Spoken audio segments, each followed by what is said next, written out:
un peu de vent, je crois. Hein.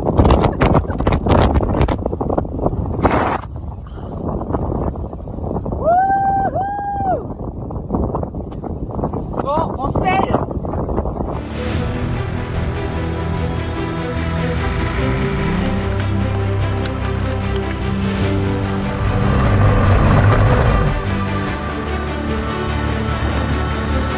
Salut à tous et bienvenue dans ce nouvel épisode direction la route de la soie. Comme on l'a vu dans le précédent épisode, on n'est plus très loin de notre premier objectif, à savoir rejoindre la Turquie. Mais avant ça, il reste encore quelques petites étapes. Alors on retourne là où on s'est quitté, direction les météores. Le plan initial, c'était de remonter jusqu'à Thessalonique. Mais après tout, quitte à être descendu jusqu'au météore, autant pousser plus loin au sud. On a décidé également de prendre une route secondaire aujourd'hui. Et on s'est totalement perdu.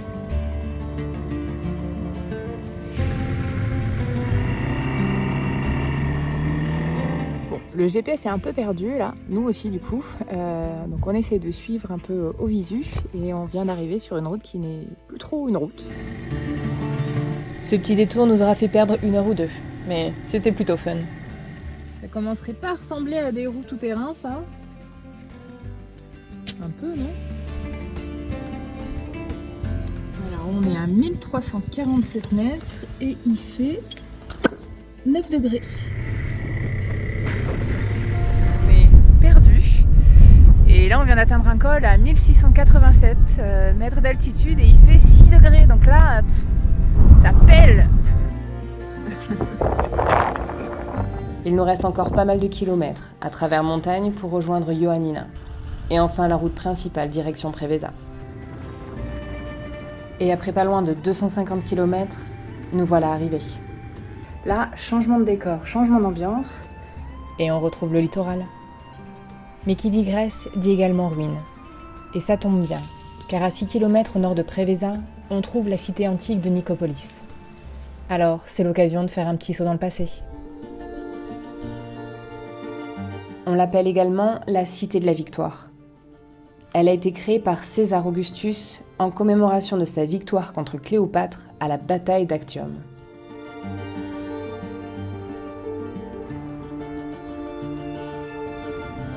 Après cette petite pause culturelle, on reprend la route direction Patras. Et une fois n'est pas coutume, on traverse le golfe en ferry. Cela nous permet d'avoir une vue incroyable sur l'un des plus longs ponts à haubans du monde. Il s'agit du pont de Poséidon, ou autrement appelé le pont des Français. Il est suspendu à 60 mètres au-dessus de la mer. C'est juste impressionnant. Nous voilà déjà de l'autre côté. Et après une nuit passée à Patras, on reprend la route. On va longer tout le golfe de Corinthe. Les paysages sont vraiment sympas. Il fait beau, il fait chaud. Que demander de plus ? Doucement mais sûrement, on se rapproche d'Athènes.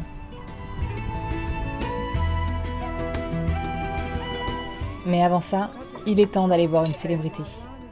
Et je parle bien sûr du canal de Corinthe. Oui, il est là, juste en dessous. Il a été creusé pour relier la mer Ionienne à la mer Égée.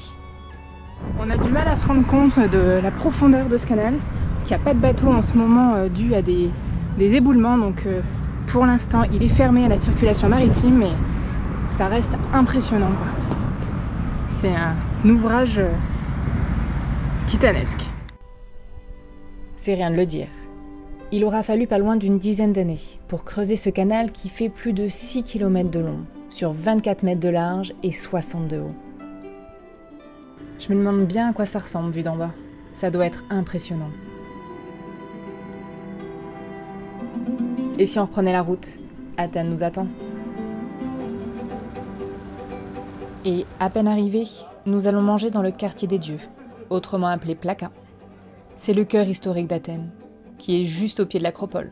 Ça nous met direct dans l'ambiance. D'ailleurs, c'est la première chose qu'on va visiter le lendemain.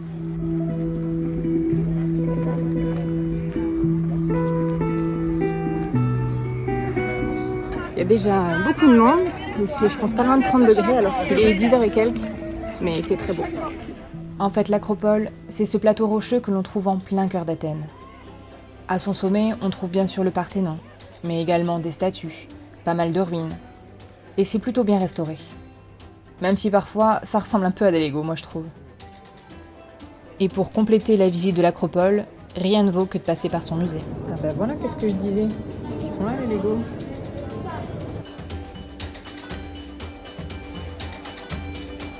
On est dans le musée de l'Acropole et voilà les fameuses cariatides.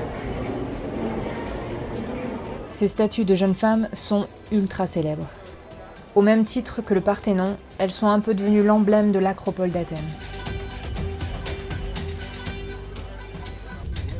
Et en fin de journée, on va au mont Lycabette pour voir le coucher de soleil sur la ville d'Athènes. Avant de quitter la Grèce, on va voir la relève de la garde présidentielle. Ces soldats, appelés F-Zone, sont vêtus d'habits traditionnels. Ils effectuent une chorégraphie millimétrée et très lente. Toutes les heures, à heure pile, un véritable ballet s'opère lorsque la relève arrive. Seule l'élite peut prétendre à être F-Zone. C'est une véritable fierté et un grand honneur.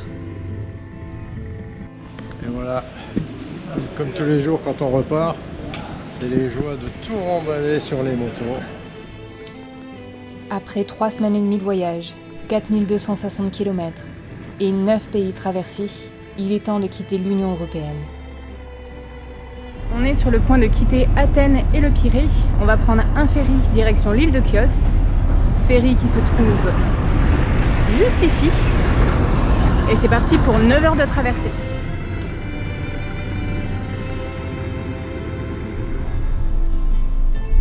Ça y est, on est sur le ferry qui s'appelle Nisos Rhodos, c'est ça? Nisos Rhodos. Et on a droit au coucher de soleil. Juste ici. Cela annonce aussi la deuxième partie de mon voyage. Les séparations avec mon père sont imminentes. Petite analyse de comment voyager en ferry. Première peau, le sweat, l'écharpe, la capuche. Il retournera en Europe, et moi, je continuerai seule, direction l'Asie centrale et la route de la soie. On est sur le ferry, direction l'île de Chios. Là-bas, une dernière petite étape nous attend. Et ensuite, bienvenue en Turquie. Et comme je le disais, la vraie aventure, en solo cette fois-ci, va bientôt commencer. Mais en attendant, je vous dis à très bientôt pour de prochaines vidéos. Salut!